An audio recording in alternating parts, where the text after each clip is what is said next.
Elsie Jensen here. Today we are going to make some chicken souvlaki. There we go. Mix those letters around with some kind of boiled potatoes that we'll then fry up in some herbs, and we're going to make some homemade naan and hopefully prep up a loaf of sourdough for tomorrow. So for our potatoes, we are just going to, I'm just going to quarter these. These are kind of like little baby gold potatoes. But I'm going to quarter them. This one looks like it's not a good potato. And we'll pop them in there, start boiling, because once they get nice and soft, we'll drain them. And we're actually going to fry them up in some of our kind of garden herbs that we use with our chicken souvlaki. Souvlaki. I've been trying all day to say this correctly because I've been saying it wrong every single time I say it. But it's just kind of a Greek kind of kebab dish where you have it marinated in a bunch of fresh herbs, lemon, garlic. It will be delicious. And we're going to do, instead of our kebabs on the grill, we're going to do them on the oven on the air fryer setting because they can turn out pretty darn good that way as well. Okay, let's get these guys in the water. And we're just going to boil them until they're nice and tender. Okay. And now, while these are getting cooking up, we're going to work on our dough for our naan. So we're going to start out with our wet ingredients. This is a great discard recipe because it uses about a whole cup. Now my starter is active, but that doesn't matter. I fed it earlier so we can make some loaves up with it. But we're going to use a whole cup of this in our sourdough, our naan. And this is going to make them so soft and pillowy and delicious. Also has all that good sourdough gut health in it. But we need a whole cup in this recipe. Okay, slide this guy over here. And then we are going to add in a half a cup of sour cream. Now, I use sour cream. You can also use plain yogurt. Plain yogurt is the traditional way, but I never have plain yogurt on hand, but I always have sour cream. So we're going to use about a half a cup of sour cream in here. Just a smidge more. And there we go. And these two, with the sourdough discard and the sour cream, it's just going to give you that really soft part of the naan that just makes it so delicious for kind of like a flatbread.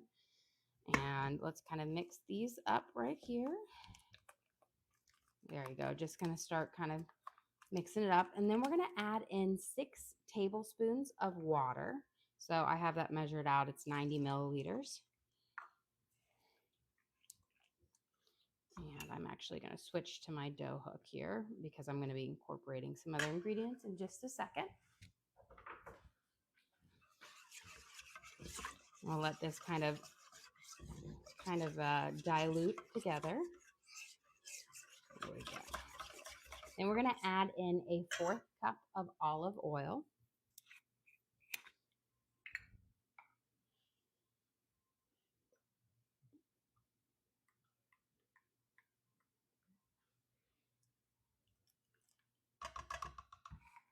Perfect. And then let's mix this together, and then we'll add in our baking powder, our baking soda, and our salt, and then we'll finish it off with our flour. And then we'll let this go after we knead it together and it forms. We're going to let it just sit for a few minutes so that that flour can hydrate before we start kind of making it into our little discs. Okay, so baking powder, we need 2 teaspoons of baking powder. And question: is it better to weigh ingredients? Yes. Every pastry chef is going to say weighed with grams is definitely better, but the problem is in America we just don't do it that way. I will say with my sourdough, I do weigh everything. But yes, weighing ingredients definitely gives you more accuracy, which in baking, since it's such a chemical like process, is very important. Where versus like cooking, where you don't need necessarily as much accuracy. So we're going to do a half a teaspoon of baking soda and then a teaspoon and a half of salt. It's always funny whenever I do any of my like mom's old recipes, they're like in Swedish and they use deciliters. And I have to always find, I used to have to always find her special little measuring cup because we don't use that here. But now these little cups that I have like all of ounces, milliliters, cups. So they're actually make it a lot easier. We're going to mix this powdered baking powder and baking soda in with the salt. We just want to make sure that gets all kind of dissolved into our wet mixture before we add in the flour. And you can see it's already getting nice and fluffy. And that's what's going to be the rising agent for our naan. And it's such a soft, pillowy bread. It's so delicious. And then we're going to add in 3 cups of all-purpose flour. You don't have to waste any bread flour on this.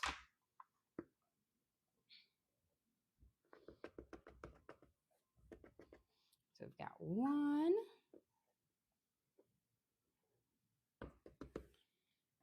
2,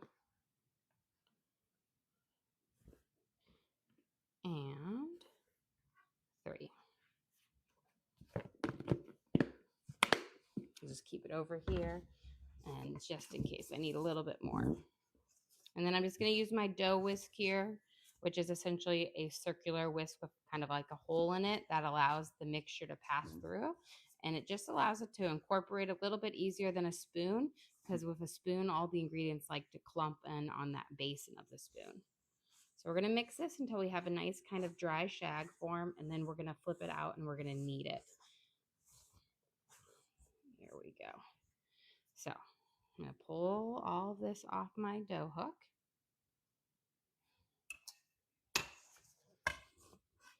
And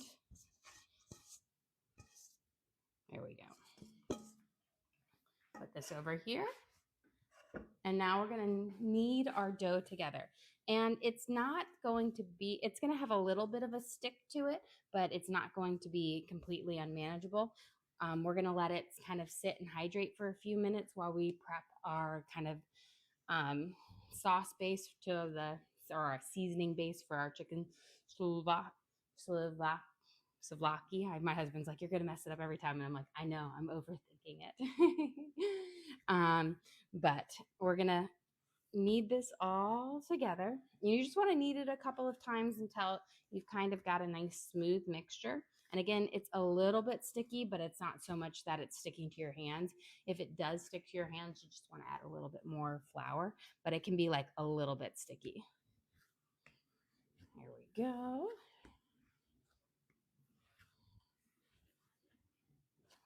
That should be about good. What exactly is chicken souvlaki? It is a Greek dish, which is going to be chicken, and we have some vegetables and kebabs, and we are using a bunch of fresh garden herbs with lemon juice and garlic.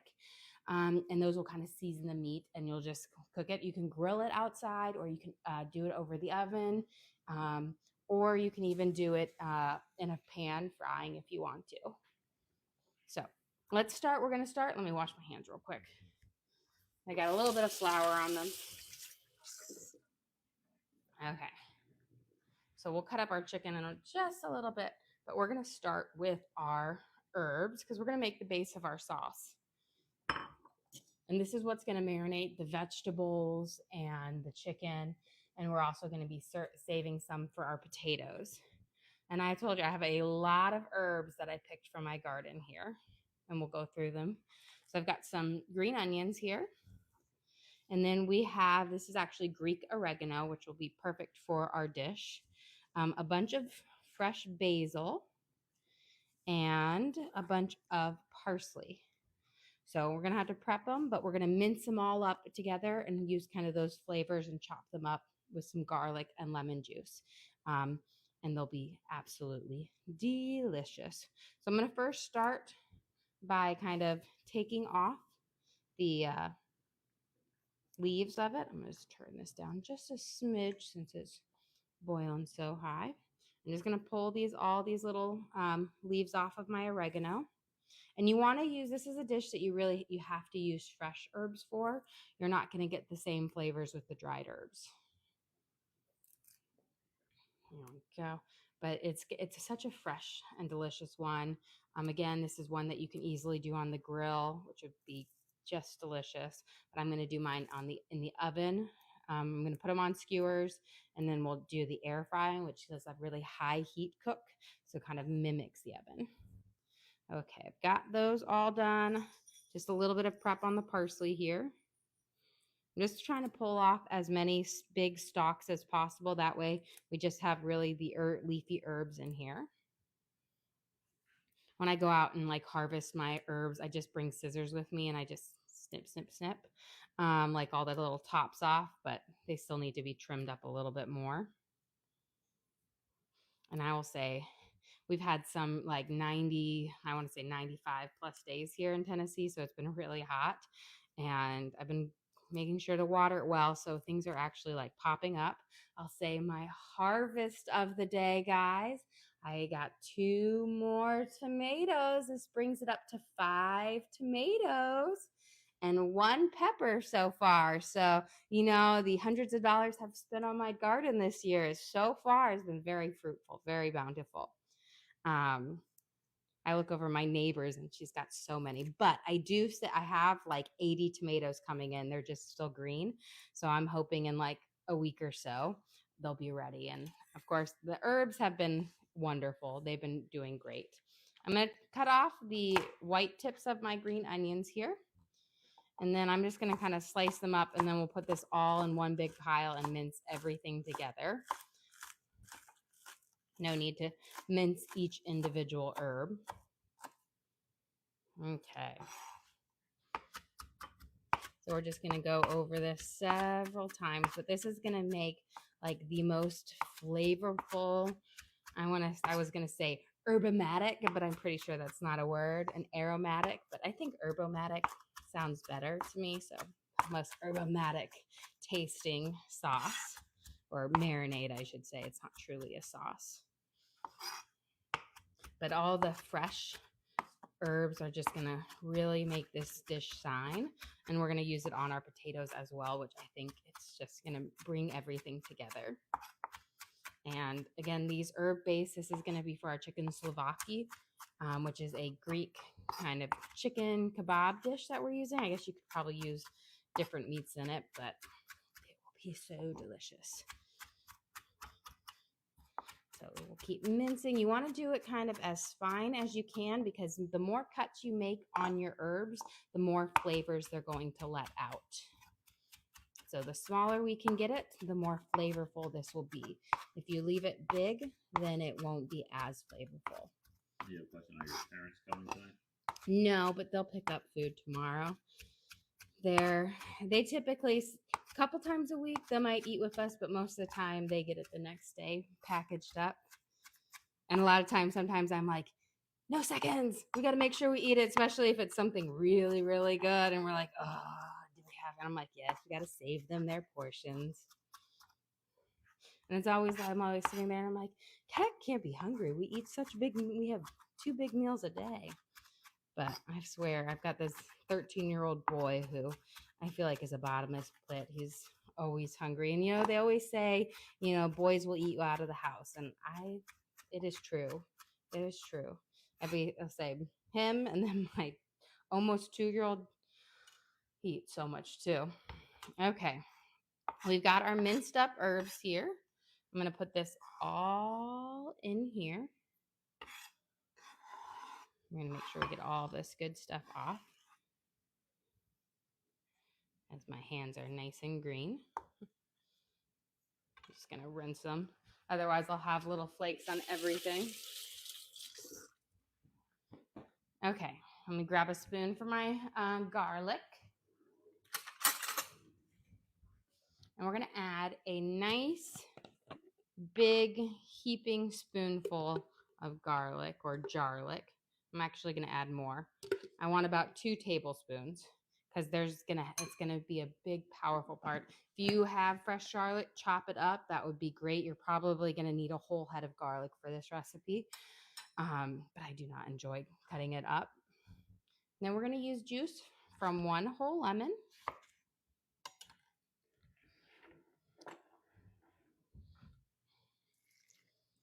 And so this lemon, the acid to this will add just, will cut through the fat in the meat to keep it nice and juicy. And it just kind of goes really well. It makes it really bright with our fresh herbs. Making sure I get all of that one in there. I will say this is the best little hand juicer I have had. It's actually from Target. It's like that Chip and Joanna Gaines Magnolia Farms one, but it works so well. Here we go. So we've got our juice from 1 whole lemon in here. Now I'm going to just go grab my olive oil. And we're going to need a good, healthy amount of olive oil here because this is going to be coating everything. So I'm going to say we need like 1/3 of a cup to maybe, 1/3 of a cup to a 1/2 a cup. We don't want to skimp on it. I'm going to mix this up and then I might add some more. Oh, look at that. I'm going to add a little bit more because this is going to marinate everything. It's not like we're going to eat all of it towards the end, but it's going to marinate everything. Perfect. Now we're going to add in a little bit of salt and pepper. Let me grab my pepper over here. My little Viking is keeping it safe. We're going to add in about a teaspoon of pepper. I'll give it a little bit of a kick, but it won't be too spicy. And then we're probably going to want close to a tablespoon of salt, of garlic salt, not regular salt. If you're going to use regular salt, you'll want 1.5 teaspoons. And then 1.5 teaspoons of garlic powder. But we're going to have enough to season all of our chicken, all of our veggies, and everything we have on it. Okay, now there is our marinade, and it is going to be delicious. Okay, let's get our veggies prepped, and then we'll prep up our chicken, and then we'll start marinating it, putting them on the skewers for it. So I'm going to use 1 yellow onion for this. Finally got my onions that I've been lacking. Oh, this one. First one is a fat one. Okay. With this, since they're going on a skewer, we're not going to cut them very small because we want to be able to skewer them nicely. So I'm going to grab my bowl here. I'm going to kind of pull them apart so that it won't be as hard later. Here. And I'm using a yellow onion here because that will add just a lot of great flavor to the chicken. And the thing is, we have zucchini and we have some sweet peppers. And this is, in fact, a zucchini. The other day, I could not, for the life of me, call yellow squash the right term. I kept calling it zucchini.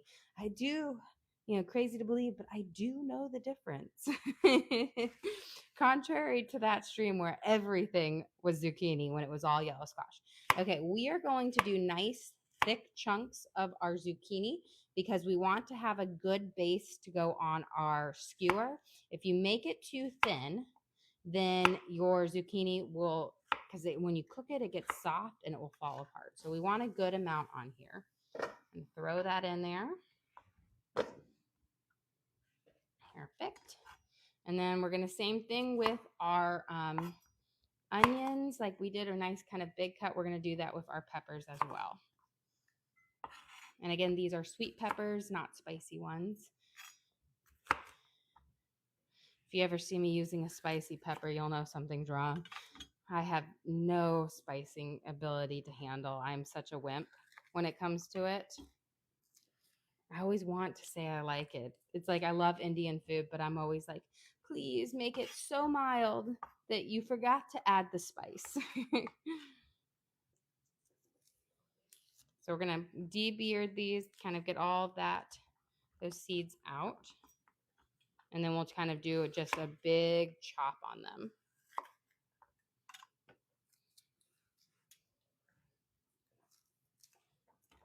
Okay. So when I say big, we're just probably going to cut each one into fourths. Because again, these are going on a skewer with our onions, our zucchini, and our chicken and whatnot. Again, throw these in my bowl. And I think I've got my veggies prepped for right now. I don't think I'm going to need this, but I won't put it away just quite yet. Okay, so we've got 3 big chicken breasts here. I'm going to trim off a little bit of fat that I see. You know, there we go. Not too bad. Sometimes you get one that's covered in fat, and this one isn't too bad. Just always cut it off because it's just going to be rubbery. And then for our chicken, we're going to cut kind of good size chunks. I'm not going to fillet them like I normally do because, again, they're going to be on kebabs, so we need them to be somewhat substantial.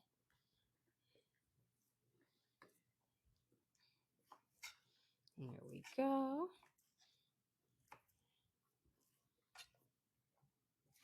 So we're there. And then I'm going to be using metal kebabs. Now, if you can get ones that are like cedar or like wood where you soak them. You always have to soak the wood ones, which are really great for adding extra moisture into your meat. But I find for practicality and ease of use, I have metal skewers. That means I can just reuse them. I pop them in my dishwasher, so they're pretty easy to clean.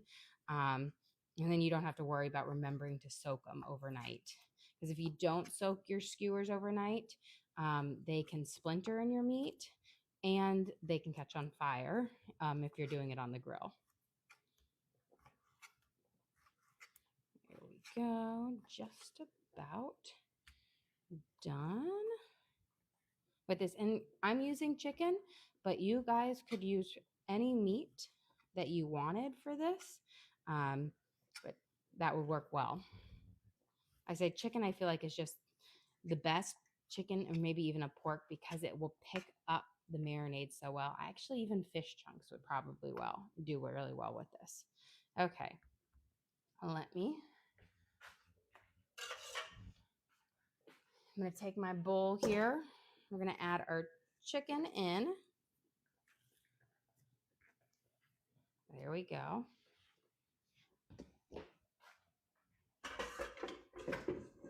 I'm going to try to keep my one hand clean so that I can do stuff with this. Now, I'm not using all of this in here. I remember I want to save a good portion of this for my potatoes. So I'm going to put most of it in here, but we're going to reserve about, I want to say, 1/4 of a cup or so for our potatoes.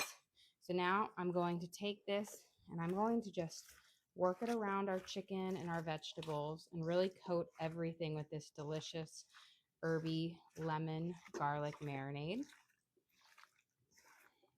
And then we're going to build our skewers, and then we'll pop these in the oven, and then we'll start working on our naan. There we go. So this is why, again, I always say, I'm like, keep one hand clean so you can maneuver and work, and then one hand for these. So I've got my skewer here, and we can do all sorts. I'm going to start. I always like to start with a vegetable on the bottom. There's no rhyme or reason to it. I always just feel like it just helps keep the food on a little better. And just kind of skewer each one of these over.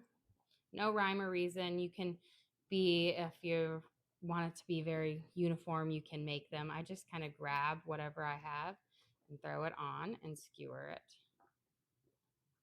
And again, we are going to just cook these on our in the oven in the air fryer setting, which will do a really high heat. I'll put the chicken between this, which will cook the meat fast to keep it nice and juicy and those flavors in it. There we go.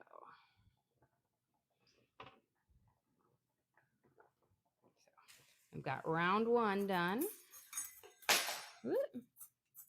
Good thing I have lots of skewers because, I didn't even lose a skewer. I lost a measuring thing. I'll make sure I pick it up when I'm done with this. But my hands are dirty. Okay, skewered through. I also find that the metal skewers work really well because they've got a nice point on them. So they kind of skewer really well. Sometimes the meat ones get a little stuck. But these, I will say, so fresh. And this is perfect if your garden is like crazy full of peppers and, zucchini and herbs. This is such a great summer dish to do because it just kind of takes everything from your garden. Here we go. Almost done with this next one. I always say though, a lot of times I'd, make, big Sundays dinners, and I'm always like, tell my parents, be here at this time.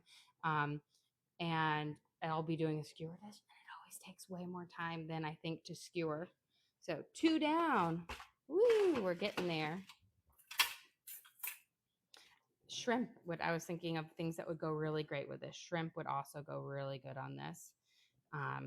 Now, the only thing with shrimp is you've got to watch the cooking time because it will cook up really, really fast, and you don't want to overcook it. Here. I like to do, I don't put too many veggies together. I like to put a little piece of meat in there because I feel like the meat really seasons up, like just the juices really season it up well. You could also do eggplant, and mushrooms are also really great on this. You have a question. How do you come up with the recipes you're going to try? Well, a lot of times I was like looking in there and I do research, and I looked at a basic one. I think I compared a couple of them and that I saw.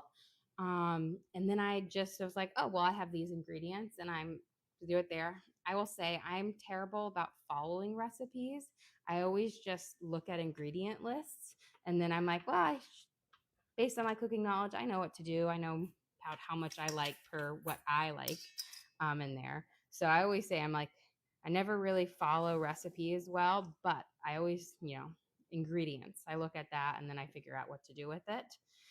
One of these things that like my husband and we like to do is go to restaurants, and then I'll try something new I've never had.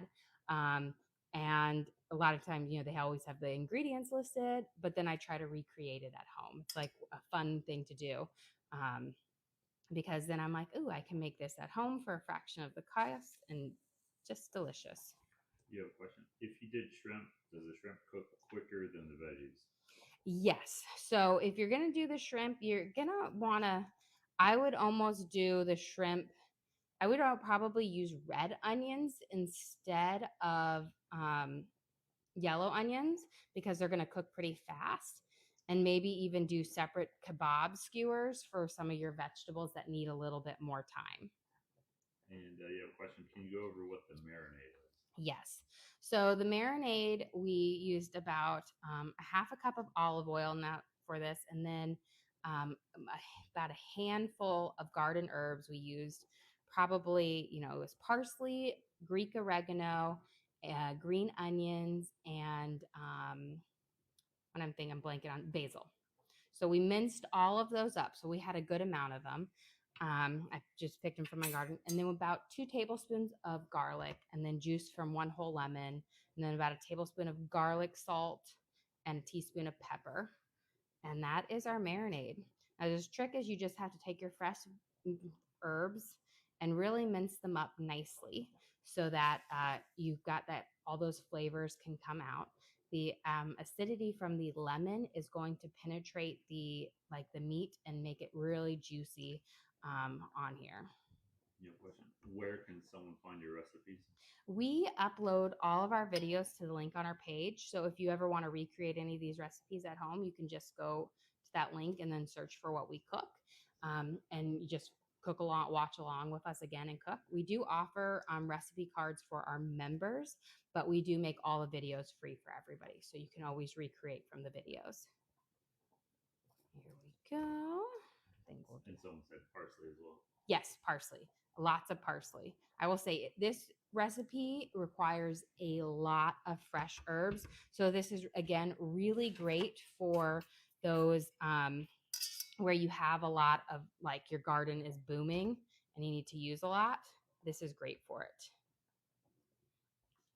Okay. Let's see if we can get all of these on this last skewer here.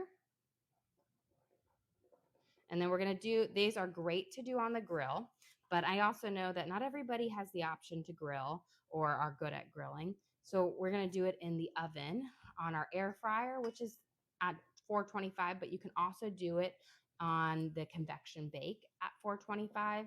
And it won't take us very long. This will be just about 15 minutes for these to cook up. So that's also a nice thing about it. Okay, we're going to go back with our last couple skewers and add a few more pieces of meat to them because I'm not going to create another skewer for them. You have a question. What other sides are you making tonight? I have some potatoes boiling up here, and then we're also going to cook them in these same herbs. After they boil, we'll fry them in them. And so they'll have that lemon garlic herb taste. And then we're going to make some naan with it. So you'll have the veggies on the skewers as well as potatoes and then the naan, which is just always delicious. Okay, I'm going to go wash my hands.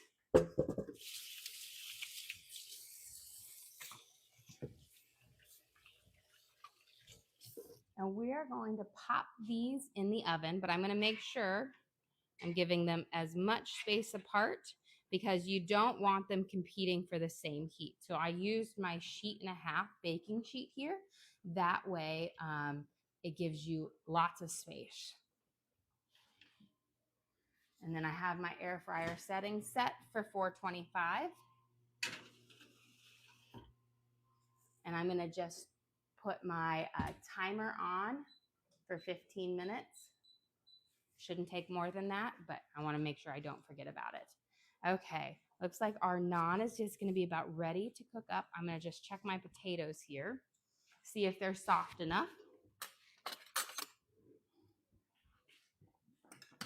So I'm just going to poke them. Let me push, see how they, yep. So I'm going to strain these and then we'll start on our naan. I'm actually going to start heating up my skillet over here because this takes a hot minute to heat up. Let me strain the potatoes real quick. And I'll grab this before I fall on it because you'll see me and I'll be going down. Okay.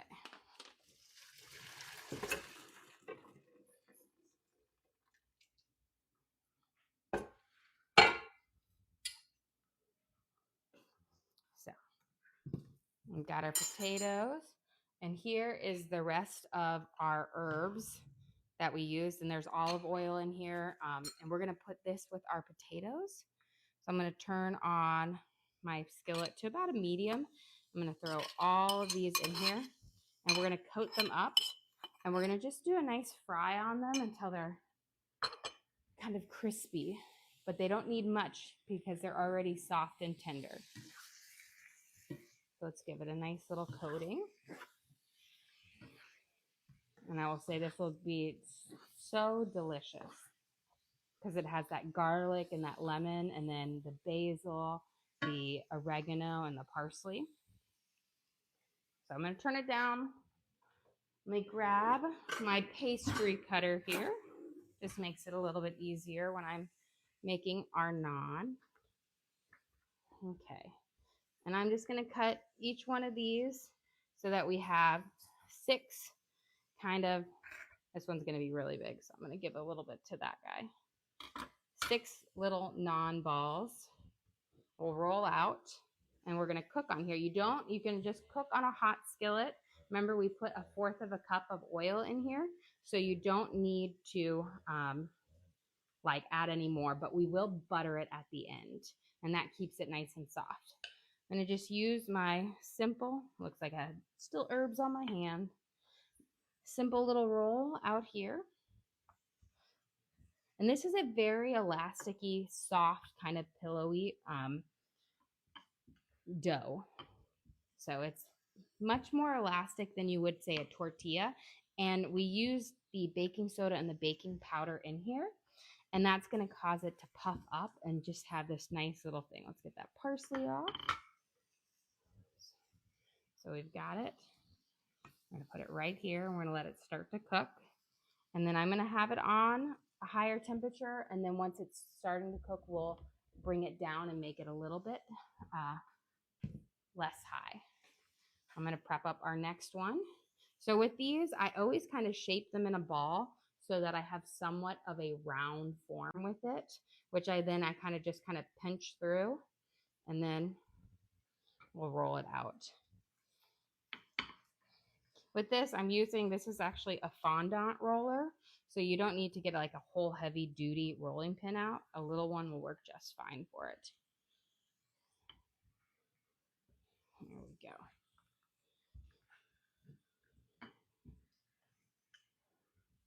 So I'll have this one. The first one of these is always going to take forever, and then after it, they subsequently go much faster.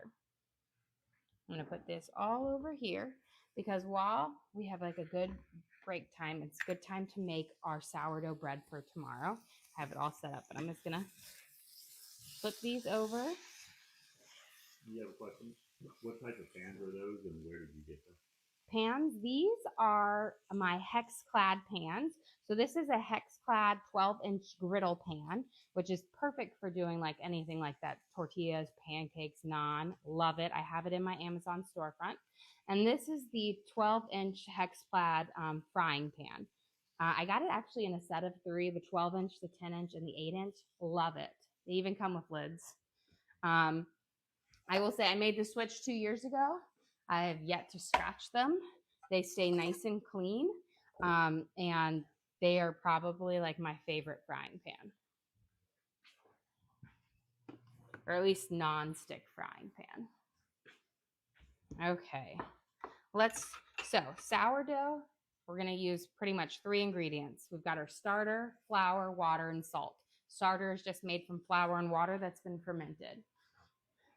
I fed both of them up, but I'm going to tell you, this is how poppin' it is. I fed him up right after our lunch stream, and he is so big. If you do sourdough, you're going to have like 100 of these because you're constantly washing them because they pop over. That just means that's a good sign. It means you have a very active and happy one. So the cool thing about this is you poke it and it just like instantly falls down because those are just the natural gases in there. So when it rises like that, that means it's doing good. Okay, let me just check this. Make sure. I'm going to turn it down now that it's kind of hot. We are going to add in 150 grams of active starter. And this is where I said somebody asked about weighing your ingredients. With sourdough, I weigh my ingredients. Baking is key. My sourdough comes out perfect every single time because if I try to do it with the U.S. customary, it never works. We're going to add in 565 grams of warm water. And warm water is key because it's going to allow it to hydrate the flour faster, and like you can incorporate it. There we go. Perfect. And I will say, sourdough is pretty forgiving. You can be off by, a little bit over here, over measure. It's completely fine. That's not a big deal. But the thing is, when you measure like doing cups and stuff like that with the flour, a cup of flour can be off by up to 50 grams, which is a big amount. 10 grams, not a big amount. 50 grams is.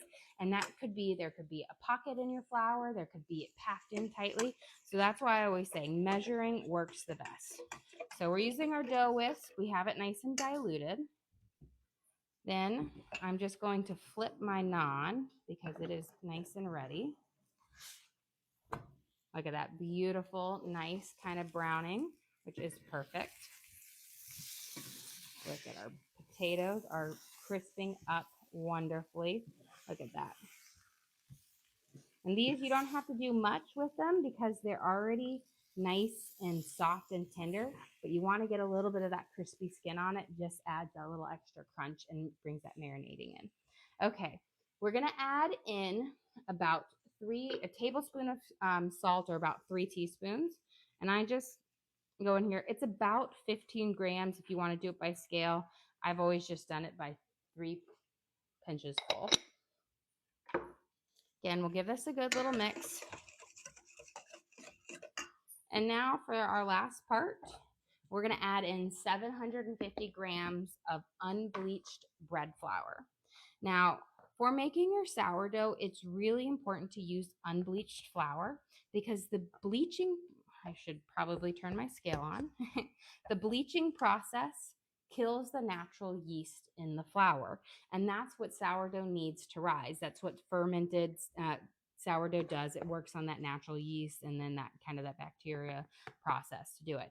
So it's very important to use unbleached, especially if you're making your starter. Your starter won't work if you've got bleached flour. So we want 750 grams of unbleached flour.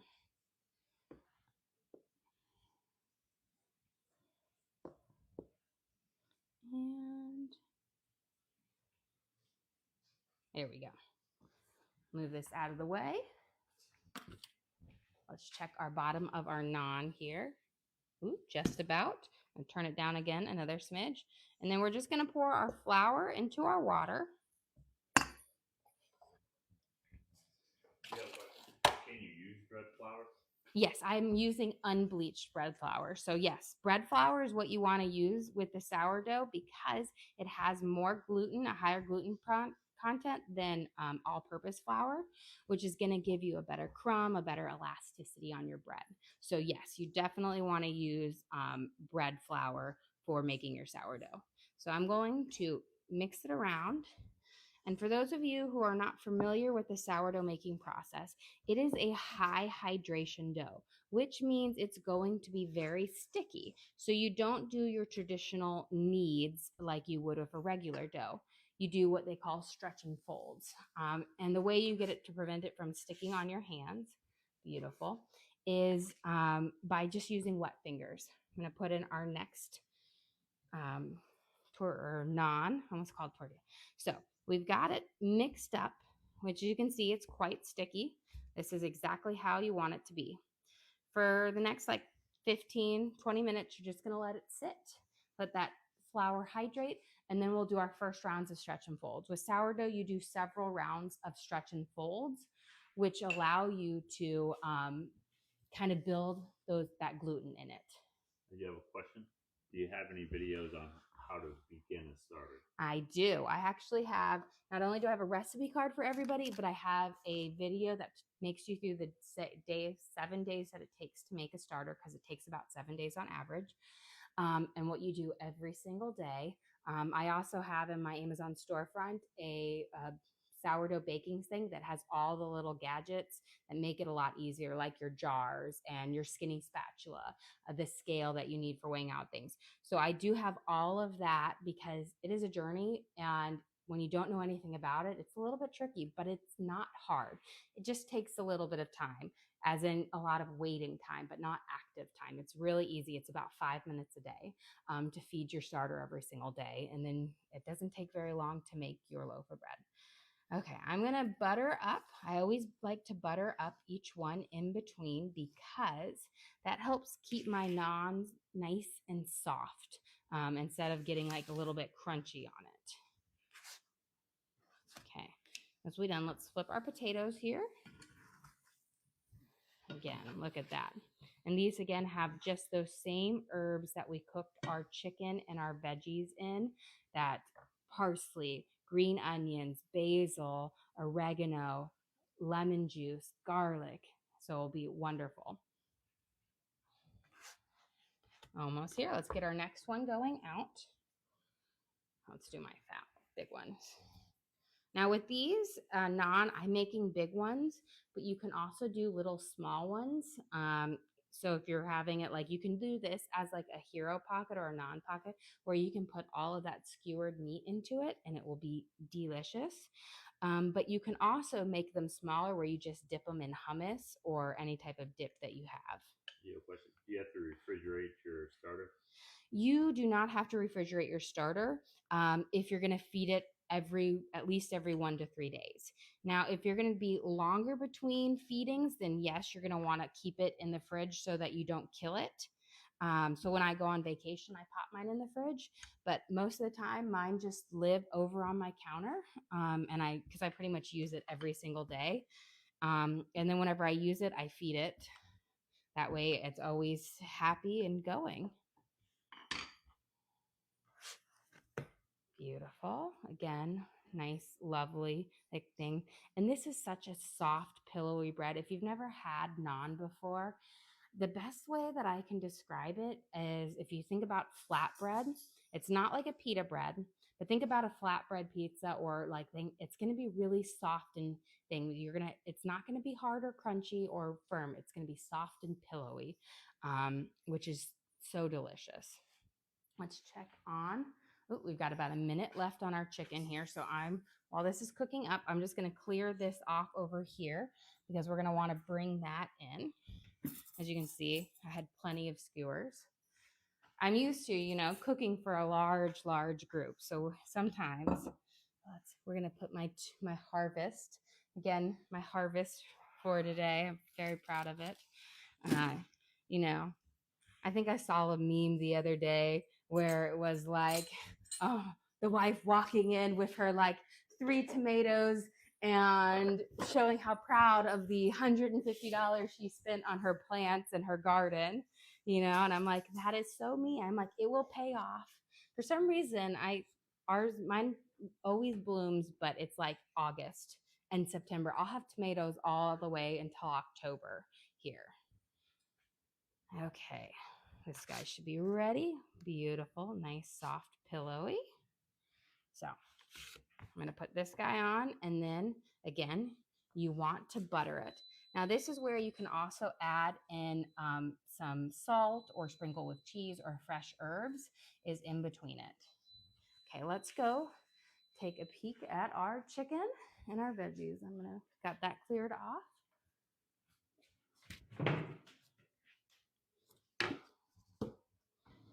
And beautiful. Look at that.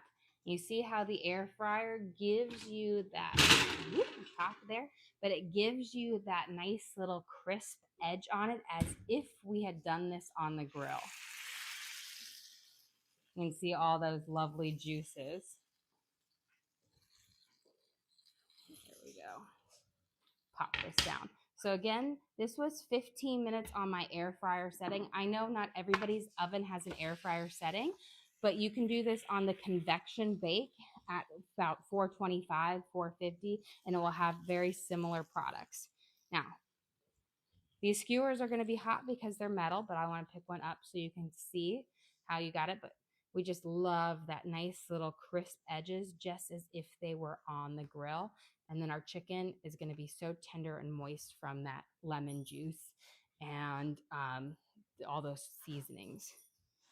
Okay, well, since we have everything just about up, I'll show you my stretch and folds and then we'll plate up because we're just about ready.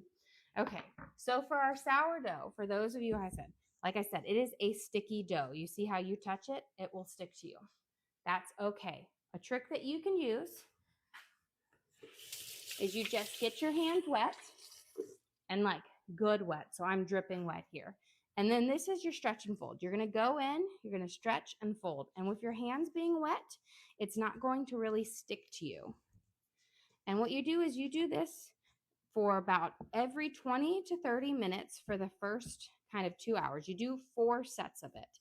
And it will start to get less and less sticky with each one. But that's what you do instead of kneading.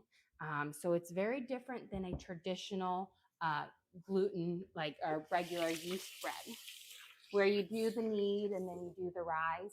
Here you do stretch and folds, and then you have just this bulk proofing. You do a part of it outside of the fridge and then part of it inside the fridge. Okay, we'll flip this. And now I'm going to plate up our dinner.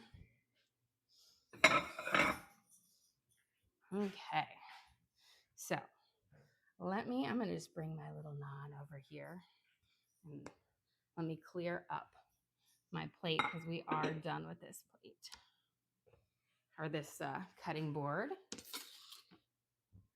Okay, so the way I'm going to have it here, I want to show you. So here is our sourdough discard naan. Do you see how soft and fluffy this is?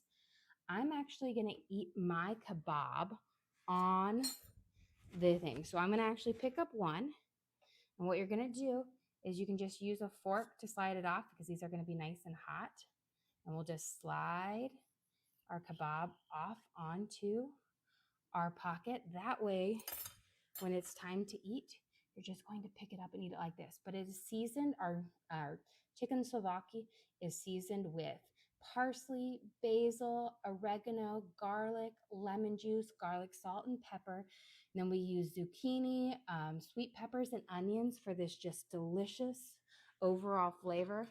And then our second little vegetable that we have are our boiled, then fried potatoes that we made, that we seasoned with the same blend that we marinated our Souvlaki in for this just delicious kind of Greek dinner.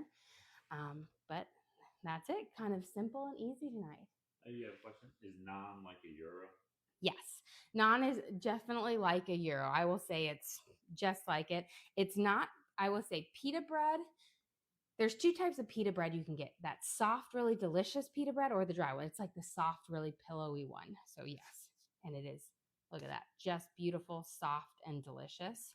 And it cooks so easily on here. Well, guys, thank you guys so much for joining us here today. Don't forget to like and subscribe. I try to do live cooking shows every single day, show you what we're making for our family, and hopefully teach you guys something along the way.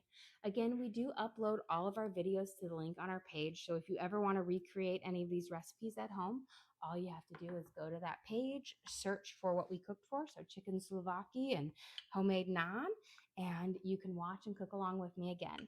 We also have a link to our Amazon storefront that has all of our cooking gadgets in it. I've got my hex-clad griddle pan, which is perfect for cooking naan, as well as my knives, cutting boards, spatulas. I even have my little fondant roller in there.